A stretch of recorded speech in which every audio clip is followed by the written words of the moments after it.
নমস্কার, কেমন আছেন সবাই? আশা করি সবাই ভালো আছেন। ববি কিচেনে সবাইকে স্বাগত জানাই।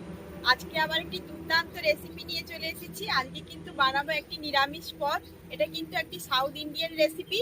সোয়াবিনের কারি সবারই কিন্তু ভালো লাগবে আশা রাখছি। আর এই রেসিপিটি কিন্তু সম্পূর্ণ নিরামিষ, আপনাদের সবারই কিন্তু ভালো লাগবে। বাচ্চা থেকে বড় কিন্তু সবাই খেতে পারবে, বার ব্রত করলেও খেতে পারবেন। আর এইটা সম্পূর্ণ ভিডিওটা দেখার আমার অনুরোধ রইল। আর যারা নতুন বন্ধুরা দেখছেন আমার চ্যানেলটিকে সাবস্ক্রাইব করে দেবেন, আর ভালো লাগলে একটি লাইক করে দিবেন। আর সম্পূর্ণ ভিডিওটা দেখার কিন্তু আমার অনুরোধ রইল। চলুন রান্নার জায়গায় চলে যাই। দেখুন বন্ধুরা, আমি কিন্তু রান্নার জায়গায় চলে এসেছি। এবার কিন্তু রান্নাটা শুরু করে দেব। আর রান্নাটা করার জন্য সোয়াবিনের কারিটা বানানোর জন্য আমি 150 গ্রাম সোয়াবিন নিয়েছি। আর এই সোয়াবিনগুলো কিন্তু আমি প্রথমেই গরম জলের মধ্যে সেদ্ধ করে নেব অল্প হালকা করে। এবার কড়াইটা বসিয়ে দিয়েছি, এবার জল দিয়ে দিচ্ছি।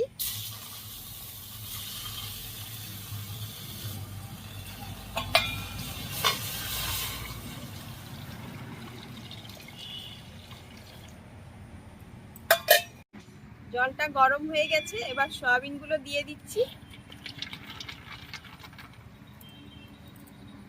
আর এর মধ্যে দিয়ে দেব হলুদ গুঁড়ো, যাতে সয়াবিনটা কালার একটু আসে। দিয়ে দিচ্ছি পরিমাণ মতো একটু লবণ। এবার কিছুক্ষণ ফুটিয়ে নেব।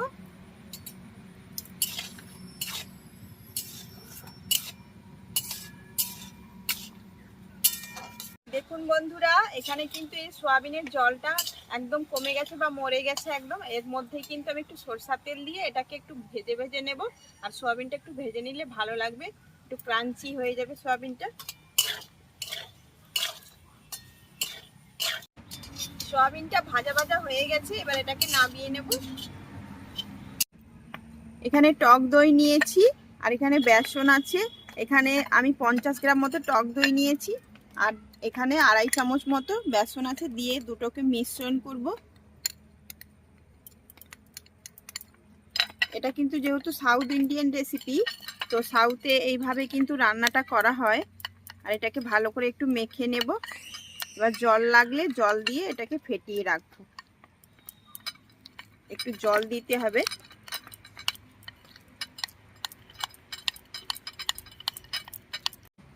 দিয়ে দিচ্ছি জল। বাটিটা বেশি ধরবে না, একটা বড় বাটি হলে আমার ভালো হতো।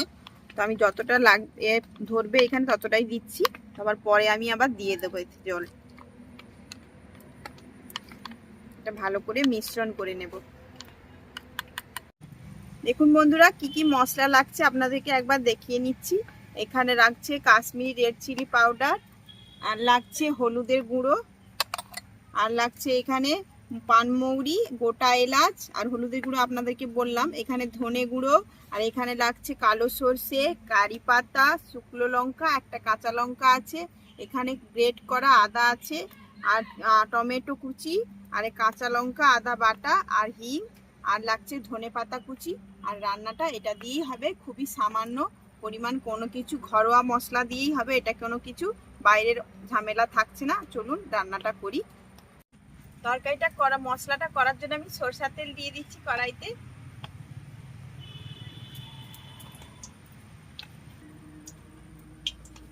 দিয়ে দেবো পানমৌরি আর এলাচ প্রথমে।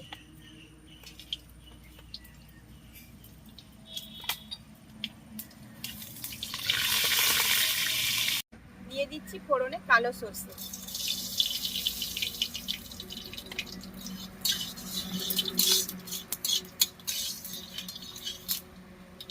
দিয়ে দিচ্ছি কয়েকটা কারি পাতা।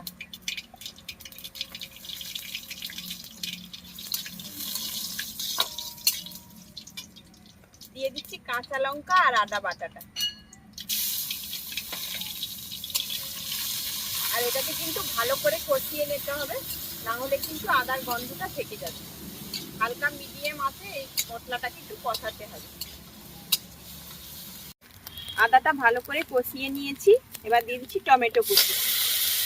আমি একটা গোটা বড় টমেটো দিয়েছি। যেহেতু টক দই আছে, বেশি টমেটো দেওয়ার দরকার নেই, পরিমাণ মতো আপনারা দেবেন। আর টমেটোটাকে ভালো করে কষিয়ে নেব। এর মধ্যে দিয়ে দেব রেড চিলি পাউডার, দিয়ে দিচ্ছি হলুদের গুঁড়ো। ভালো করে নাড়িয়ে কষিয়ে নেব।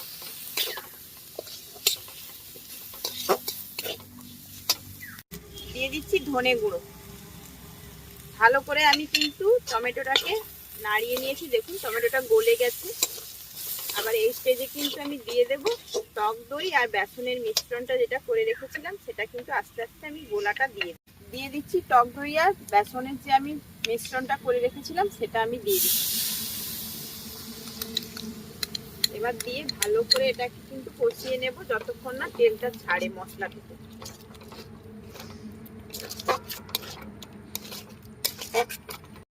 দিয়ে দিচ্ছি স্বাদ মতো লবণ।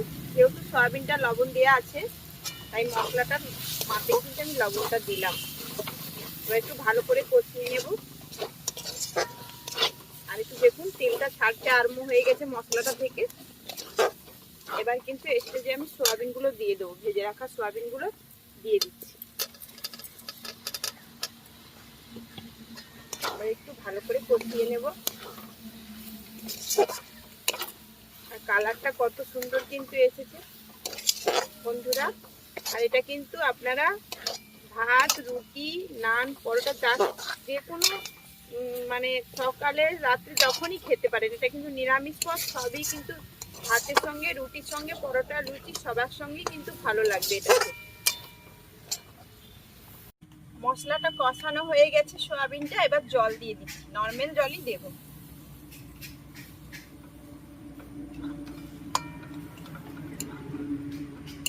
দেখুন বন্ধুরা আমার কিন্তু সয়াবিনের কারিটা হয়ে গেছে। এবার এটাকে একটা তড়কা দেব, এটাকে নামিয়ে নেব। দেখুন বন্ধুরা আমি কিন্তু আরেকটা অন্য কড়াই বসিয়ে দিয়েছি এটা তড়কা দেওয়ার জন্য। আপনারা চাইলে কোনো একটা চাটু বা কোনো কিছু ডাবল করে গরম করেও দিতে পারেন। তবে এটা কড়াই বসিয়েছি। তো আমি ঘি দিয়ে দিচ্ছি, যেহেতু নিরামিষ পদ তড়কাটা আমি ঘি দিয়ে দেব।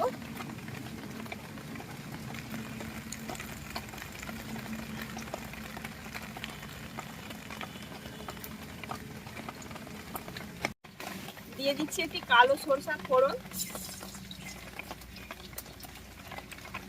দিয়ে দিচ্ছি এখানে গোটা শুকনো লঙ্কা, একটা কাঁচা লঙ্কা আর আদাকে গ্রেট করে রাখা একটুখানি, বেশি নয়। দিয়ে দিচ্ছি কারি পাতা।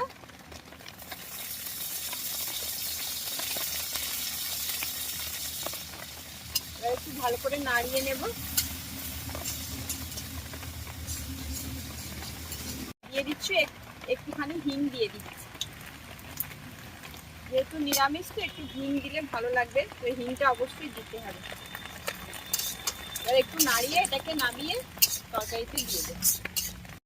দিয়ে দিচ্ছি উপর থেকে তড়কা মশলাটা। এবার ভালো করে নাড়িয়ে নেব আর দিয়ে দেব ধনে পাতা কুচি।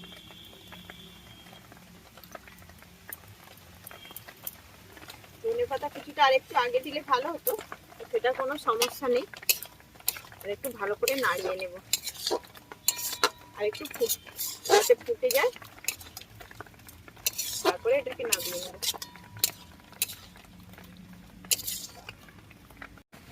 দেখুন বন্ধুরা সয়াবিনের কারিটা কিন্তু হয়ে গেছে। এই যে এরকম মাখো মাখো হবে, খুবই সুন্দর একটা গন্ধ বেরিয়েছে। এটা কিন্তু দুর্দান্ত খেতে লাগে। আর এটা একটা সাউথ ইন্ডিয়ান রেসিপি, নিরামিষ পদ, সবারই কিন্তু ভালো লাগবে। আর এটাকে নামিয়ে নেব এবার। দেখুন বন্ধুরা আমার কিন্তু নিরামিষ যে সয়াবিনের কারিটা একদম রেডি। আর আমার কিন্তু পেছনে বৃষ্টি চলে এসেছে বন্ধুরা, বৃষ্টি আরম্ভ হয়ে গেছে। আর বৃষ্টির দিনে কিন্তু এরকম সয়াবিনের কারি দিয়ে আপনারা ভাত, রুটি, যে কোনো পদের সঙ্গে আপনারা খেতে পারেন, খুবই ভালো লাগবে। আর যেহেতু নিরামিষ পদ সবারই কিন্তু খুবই ভালো লাগবে। অবশ্যই এইভাবে বাড়িতে বানাবেন আর বাড়িতে বানিয়ে আমাকে কমেন্ট করে জানাবেন কেমন হলো রেসিপিটা। আর আজকে রেসিপিটি ভালো লাগলে একটি লাইক করে দেবেন। আর যারা আমার নতুন বন্ধুরা আছেন দেখছেন তারা কিন্তু আমার চ্যানেলটিকে সাবস্ক্রাইব করে আমার পাশে থাকবেন। আর নিত্য নতুন রেসিপি পেতে আমাকে কিন্তু অবশ্যই সাপোর্ট করবেন। তো চলুন আপনারা সবাই সুস্থ থাকবেন, সাবধানে থাকবেন, ভালো থাকবেন। আবার একটি নতুন রেসিপি নিয়ে আপনাদের সামনে আমি হাজির হয়ে যাব। আজকের মতো বিদায় নিচ্ছি।